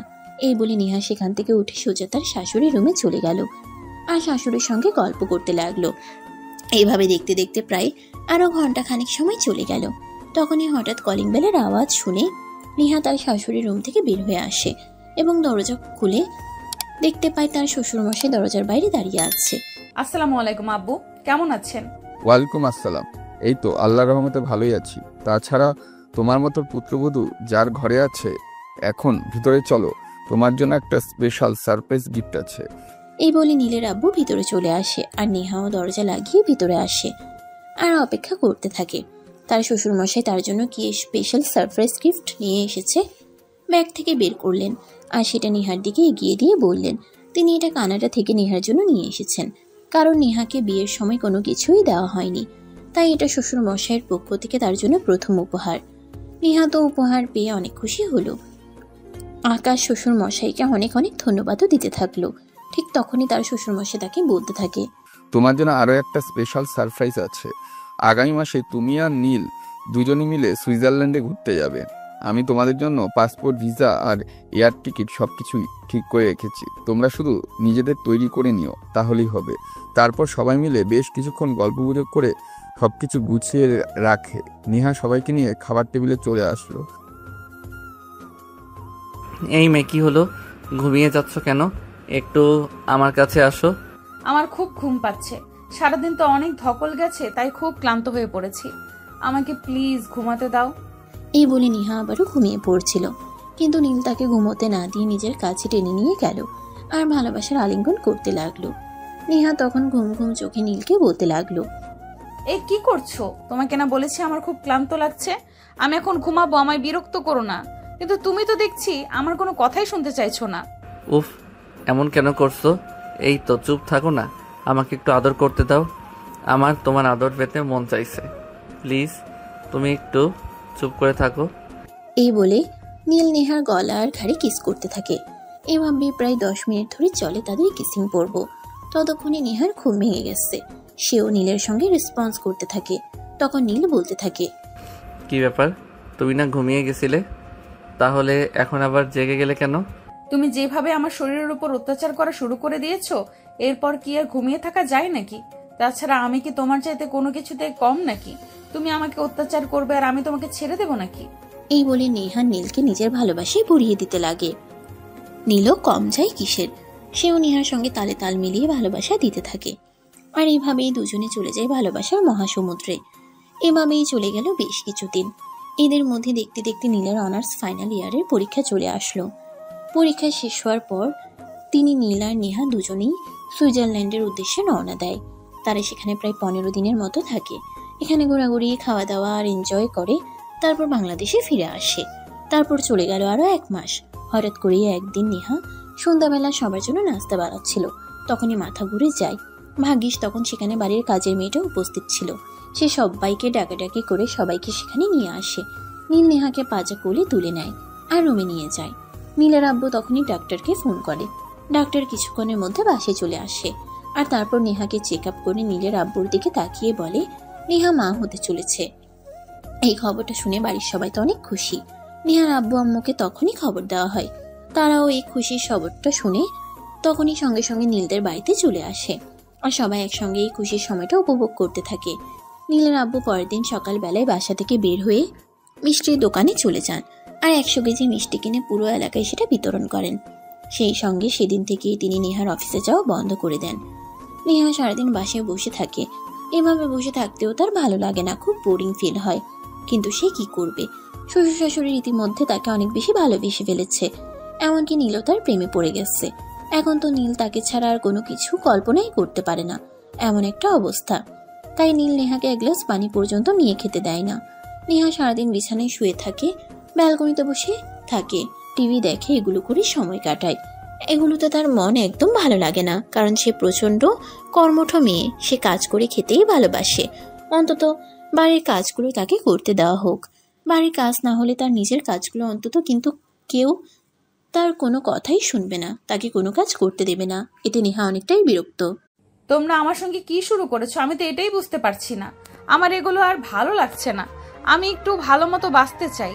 তোমরা তো আমাকে একদম মানসিক ডিপ্রেশনে ফেলে দিচ্ছ, আমাকে মানসিক রোগী বানিয়ে দিচ্ছ। আমার জান পাখি, আমার ময়না টিয়া এভাবে কথা বলে না। তুমি আমার 10টা না 5টা না একটা মাত্র আদরের লক্ষ্মীমন্তর বউ। তোমাকে দিয়ে কি কোনো কাজ করাতে পারি না কি? এতদিন করেছো, বেশ করেছো, কিন্তু এখন তুমি আমার সন্তানের মা হতে চলেছ। এখন তো তোমাকে একটা কেয়ার নিতেই হবে। হাজার হোক তোমার পেটে আমার বংশের প্রদীপ বেড়ে উঠছে বলে কথা। ও, বুঝতে পেরেছি। তুমি আমাকে ভালোবাসো না, শুধুমাত্র আমার পেটে যে রয়েছে তার জন্যই আমাকে এগুলো দেখাচ্ছ। এই পাগলি, একদম ওরকম চিন্তা করবে না। আমি তোমাকে অনেক ভালোবাসি। আর আমাদের অনাগত সন্তান কেউ, সে তো এখনো পৃথিবীতে আসেনি, তার যাতে কোনো ক্ষতি না হয় সেই জন্যই তো তোমাকে এভাবে প্রোটেকশন দিয়ে রাখা হয়েছে। তাছাড়া তুমি কি চাও না আমাদের সন্তান সুস্থভাবে পৃথিবীতে আসুক? কেন চাইবো না? আমি কি তার সৎমা নাকি? নীল তখন নেহাকে নিজের বুকে টেনে নেয় আর বলতে থাকে, নীল যেটা করছে সেটা তাদের অনাগত সন্তানের মঙ্গলের জন্যই করছে। নেহা যেন উল্টো পাল্টে কিছুই না করে, নীল যেটা বলছে সেটা যেন মেনে নেয়। তখন নেহা তার কথায় কোনো প্রতিউত্তর করে না, চুপচাপ সবকিছু মেনে নিল। আর এভাবে দেখতে দেখতে 9টা মাস কেটে গেল। আজ সকালবেলা নাস্তা শেষ করে নীল তার আব্বুর সঙ্গে অফিসে চলে গেছে, কারণ তার আব্বু একা একা অফিস সামলাতে পারছে না। তাই বাধ্য হয়ে নীলকে অফিসে জয়েন করতে হলো। নীলের আম্মু একটা দরকারি কাজে বাসা থেকে বের হয়েছে। নেহার দেখাশোনা করার জন্য বাড়ির কাজের মেয়েটাকে রেখে যাওয়া হয়েছে। হঠাৎ করে নেহার পেটে ব্যথা শুরু হলো, একদম প্রচন্ড ব্যথা। কাজের মেয়েটা কি করবে কোনো কিছু বুঝতে না পেরে সঙ্গে সঙ্গে নীলের নাম্বারে ফোন দেয়। 2বার রিং হওয়ার পরেই নীল ফোনটা রিসিভ করে। সে খুব ভালোভাবেই বুঝতে পারে হয়তো নেহার কোনো সমস্যা হয়েছে, তাই সে ফোন রিসিভ করে নেহার কথা জানতে চায়। আর তখনই তাদের কাজের মেয়েটা তখন তাকে সবকিছু খুলে বলে। নীল তখন আর এক মুহূর্তও দেরি না করে অ্যাম্বুলেন্স ফোন করে বাসায় চলে আসে। সে বাসায় এসে দেখতে পায় নেহা ব্যথায় কাতরাচ্ছে, পুরো শরীর একদম ব্যথায় নীল হয়ে গেছে। নীল কি করবে কিছুই বুঝতে পারছে না, তার মাথা যেন একদমই কাজ করছে না। ততক্ষণে তার আব্বু আম্মু বাসায় চলে আসে। তারপর সে তার আব্বু আম্মুর সহায়তায় নেহাকে হসপিটালে নিয়ে চলে আসে। হসপিটালে আগে থেকে কথা বলাই ছিল। নেহাকে হসপিটালে নিয়ে আসে মাত্রই তাকে ওটিতে নিয়ে যাওয়া হলো। প্রায় 1 ঘন্টা পর ওটি থেকে ডাক্তার বের হয়ে আসলেন। নীল তখনই দৌড়ে ডাক্তারের কাছে গেল আর নেহার কি হয়েছে সেটা জানতে চাইল। ডাক্তার তখন হাসি মুখে নীলকে জানায় সে কন্যা সন্তানের বাবা হয়েছে এবং মা সন্তান দুজনেই সুস্থ আছে। এই খবরটা শুনে সবাই অনেক খুশি হয়। আধা ঘন্টা পর নেহাকে কেবিনে শিফট করা হলো। নেহা কেবিনে আসা মাত্রই নীল ছুটে তার কাছে চলে গেল আর বলতে লাগলো, তোমাকে অনেক ধন্যবাদ আমাকে পিতৃত্বের স্বাদ অনুভব করানোর জন্য। আমাকে শুধু ধন্যবাদ দিবে, আর কিছু দিবে না? এটা বলে নীল নেহার কপালে আলতো করে একটা ভালোবাসার পরশ এঁকে দিয়ে বলতে লাগলো, ম্যাডাম বাসায় তো চলো, তারপর না হয় বাকিটা সুদে আসলে ফেরত দেবো তোমায়। এটা বলতেই নেহা অনেকটা লজ্জা পেয়ে গেল আর নিজের মুখটা লুকানোর চেষ্টা করছিল, কিন্তু লুকাবে আর কথায়। এদিকে তখনই নার্স বাচ্চাকে নেহার কাছে নিয়ে আসলো আর তাকে বুকের দুধ খাওয়ানোর কথা বলে। নীল তখন নেহাকে বাচ্চাকে দুধ খাওয়ানোর কাজে সহযোগিতা করে আর তারপর সে তার মেয়েকে কোলে নেয়। অবাক হয়ে সে তার মেয়ের দিকে তাকিয়ে আছে, এ যেন একদম নেহার ফটোকপি। এটা দেখে সে নেহাকে বলতে লাগে, জন্ম দিলাম আমি, আর হলো তোমার মতো দেখতে। আমার মেয়ে কি তোমার মতো দেখতে হবে নাকি? ও মা, তাই নাকি? ব্যাংকে টাকা রাখলে কি টাকাটা এটিএম মেশিনের হয়ে যায়, নাকি ওটা মালিকেরই থাকে? গ্লাস আমার, চিনি আমার, পানি আমার, আর সেখানে এক ফোঁটা লেবুর রস দিতেই শরবত তোমার হয়ে গেল? ঠিক আছে বাবা, যাও, মেয়ে তোমাকেই দিয়ে দিলাম। আমাকে শুধু আব্বু বলে ডাকলেই হবে, আমার আর কিছুই চাই না। এই বলে নীল তার মেয়ের কপালে আলতো করে একটা ভালোবাসার পরশ এঁকে দিল। আজ 7 দিন। আজ নেহা আর তার মেয়েকে বাড়িতে নিয়ে যাওয়া হবে। সে উপলক্ষে তাদের পুরো বাড়িটা অনেক সুন্দর করে সাজিয়েছে নীলের আব্বু, কারণ তার বংশের একমাত্র উত্তরাধিকারী আসছে বলে কথা। সকালবেলায় তিনি নেহাকে ফোন দিয়ে বলেন, বৌমা তাড়াতাড়ি চলে এসো, আমার কিন্তু আর তর্স হইছে না, কখন আমার বাড়ির মানুষ বাড়িতেই আসবে। হ্যাঁ আব্বু, আপনি কোনো চিন্তা করবেন না, তাড়াতাড়ি আমরা চলে আসব। দুপুর 12টার দিকে তাদেরকে হসপিটাল থেকে রিলিজ করা হলো। আর তারপর নীল, নেহার আব্বু আম্মু, নেহা আর তাদের ছোট্ট পুচকে সোনাটাকে নিয়ে তারা হসপিটাল থেকে বের হয় আর কিছুক্ষণের মধ্যেই বাড়িতে চলে আসে। বাড়িতে এসেই দেখতে পাই যেন এক মহা উৎসব চলছে। এটা দেখেই নেহা তার শ্বশুর আব্বুকে বলে, আব্বু, আমি কিন্তু খুব মন খারাপ করেছি। আমার বিয়েতে কোনো অনুষ্ঠান করেনি, আর এখন আপনার নাতনি আসছে বলে বাড়িটাকে এত সুন্দর করে সাজিয়েছেন আর এত বড় করে অনুষ্ঠান করতে চলেছেন।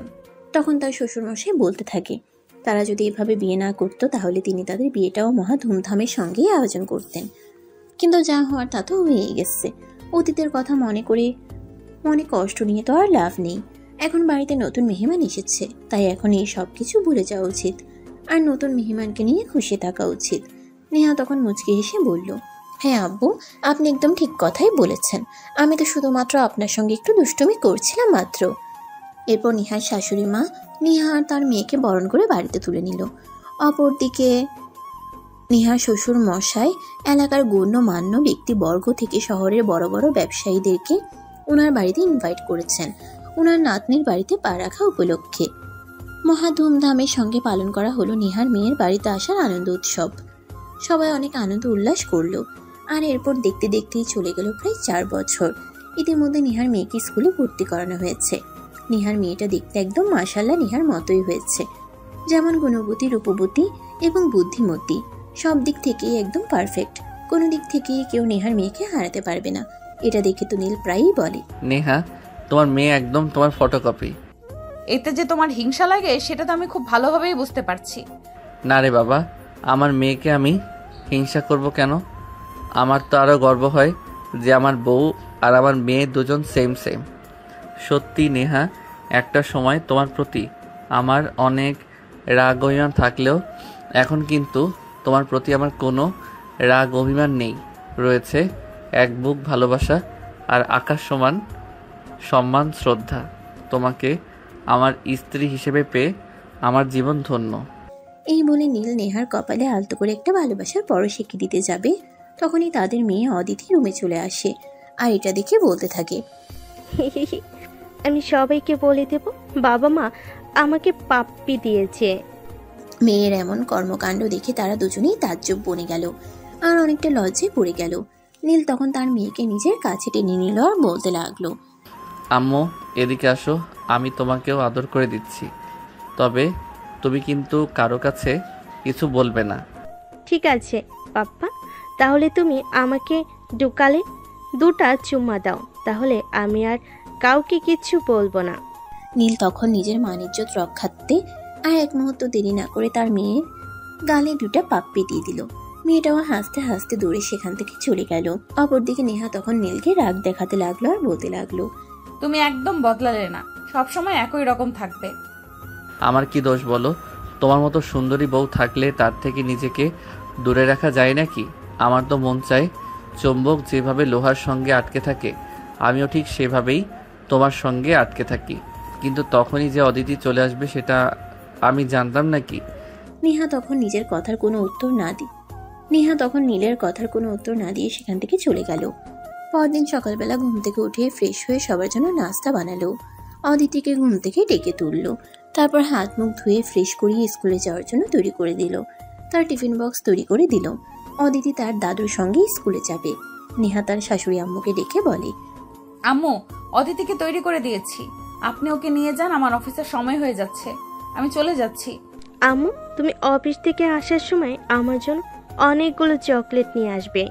দাদুকে আমি যতই বলি না কেন, দাদু আমাকে চকলেট কিনে দেয় না। আমি কি শুধু বলি চকলেট খেলে নাকি দাঁতে পোকা হবে? হ্যাঁ আম্মু, একদম সত্যি কথা, চকলেট খেলে বাচ্চাদের দাঁতে পোকা হয়। তুমি ওগুলো খেও না, ওগুলো পুষ্টিকর খাবার নয়। আমি তো তোমাকে সবসময় পুষ্টিকর খাবার দেওয়ার চেষ্টা করি, তুমি একদম বাইরের খাবার খেও না, বাইরের খাবার খেলে পেটে অসুখ হয়। আম্মু প্লিজ, তুমি না আমার ভালো আম্মু, তাহলে তুমি আমাকে এভাবে বলো কেন? আমার চকলেট খেতে খুব ইচ্ছে করছে। ঠিক আছে আম্মু, আমি অফিস থেকে আসার সময় তোমার জন্য জাস্ট 2টো চকলেট নিয়ে আসবো। এরপর কিন্তু তুমি আর বায়না করতে পারবে না, মনে থাকবে? হ্যাঁ আম্মু, মনে থাকবে। তোমাকে ধন্যবাদ। আই লাভ ইউ আম্মু, I love you so much. এই বলে অদিতি নেহার গালে ছোট্ট করে একটা পাপ্পি দেয়। তখন নেহা অদিতিকে পাপ্পি দেয় আর তার কাছ থেকে বিদায় নিয়ে অফিসে চলে যায়। এদিকে কিছুক্ষণ পর নীলের আম্মু অদিতিকে নিয়ে স্কুলে চলে যায়। তাদের স্কুল ছুটি হয় দুপুর 12টায়। তারপর তারা দুজনে বাসাতেই থাকে। দুপুর 2টায় অদিতির প্রাইভেট টিউটর ওকে পড়াতে আসে। এভাবেই চলে তাদের প্রতিদিনকার রুটিন। অপরদিকে নেহা অফিসে এসে হাজারটা কাজ নিয়ে ব্যস্ত থাকে। তারপর আবার সবকিছুর পরেও নীলের দুষ্টুমি তো আছেই। দুপুরবেলা নেহা নিজের কেবিনে বসে কাজ করছিল। ঠিক তখনই নীল সেখানে আসে আর বলে, কি হলো, তুমি এখনো কাজ করছো কেন? লাঞ্চ করবে না নাকি? করব আরো পরে, আমার কাজ এখনো শেষ হয়নি, আগে কাজ শেষ করে নেই তারপর। এই কথা বলে নেহা নিজের কাজে মনোযোগ দেয় আর কাজ করতে থাকে। তখনই নীল নেহার সামনে থেকে উঠে এসে নেহাকে পিছন থেকে জড়িয়ে ধরে। এটা দেখে নেহা বলতে থাকে, এই কি করছো, ছাড়ো, অফিসের কেউ চলে আসলে দেখে ফেলবে। কেউ দেখবে না, আমি দরজা বন্ধ করে রেখেছি। দেখো, একদম বিরক্ত করবে না, আমি এখন খুব গুরুত্বপূর্ণ একটা ফাইল নিয়ে কাজ করছি, যদি কিছু একটা ভুল হয় তাহলে পুরো ফাইলটার কাজ আমাকে আবার করতে হবে। সব সময় শুধু কাজ কাজ আর কাজ। যতক্ষণ বাসায় থাকো ততক্ষণ কাজ, যতক্ষণ অফিসে থাকো ততক্ষণ কাজ। তুমি আমাকে পেয়েছোটা কি সেটাই বুঝতে পারছি না। তুমি শুরুর দিকে আমাকে অনেকটা ভালোবাসো, এখন আমাকে আর ভালোই বাসো না। সব সময় শুধু আমাকে কাজের অজুহাতে দেখিয়ে ভালোবাসা থেকে বঞ্চিত করো। আরে বাবা, আমার কাজ আছে তো, সেগুলো করবে কে? অফিসে এসে অফিসের কাজ করতে হয়, বাসায় গিয়ে বাসার কাজ করতে হয়। তুমি তা জানোই, আমি অন্যের করা কাজ পছন্দ করি না, আমি আমার সম্পূর্ণ কাজ নিজেই করতে চাই। তুমি তোমার কাজ নিয়ে থাকো, আমি তোমাকে আর কিছুই বলবো না। এই কথাটা অভিমানের সুরে বলে নীল সেখান থেকে বের হয়ে চলে যায়। আর এদিকে নেহা নিজের কাজ করতে থাকে। এভাবে দেখতে দেখতে দুপুর ঘনিয়ে বিকেল হয়ে গেল। নেহা অফিস থেকে বের হয়ে একটা সুপার শপ থেকে তার মেয়ের জন্য কিছু চকলেট কিনে নিল আর তারপর বাসায় চলে আসলো। বাসায় এসে কলিং বেল চাপ দিতেই তার শাশুড়ি মা দরজা খুলে দেয়। আর তখনই তার মেয়ে দৌড়ে এসে তাকে জড়িয়ে ধরে বলতে থাকে, মাম্মাম, তুমি আমার জন্য চকলেট এনেছো? এই নাও তোমার চকলেট।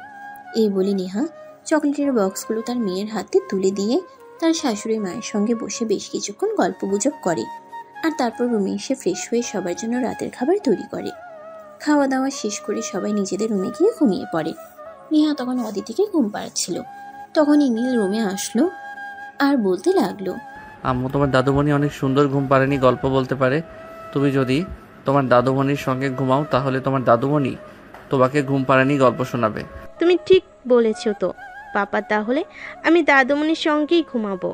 এই বলে অদিতি এক লাফে বিছানা থেকে উঠে নীলের আম্মু রুমে চলে গেল। আর এদিকে নীল তখনই রুমের দরজাটা লাগিয়ে দেয়।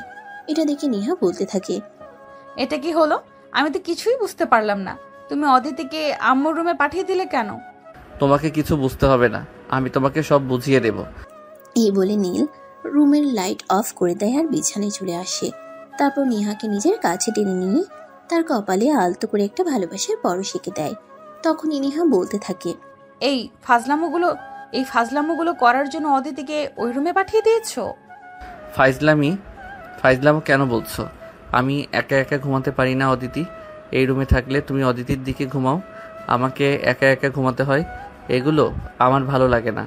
অদিতি তো আর আমার আম্মুর কাছে অযত্নে থাকবে না, তাই তোমার চিন্তার কোনো কারণ নেই। এই বলে নীল নেহাকে নিজের কাছে টেনে নেয় আর ভালোবাসার আলিঙ্গন করতে থাকে।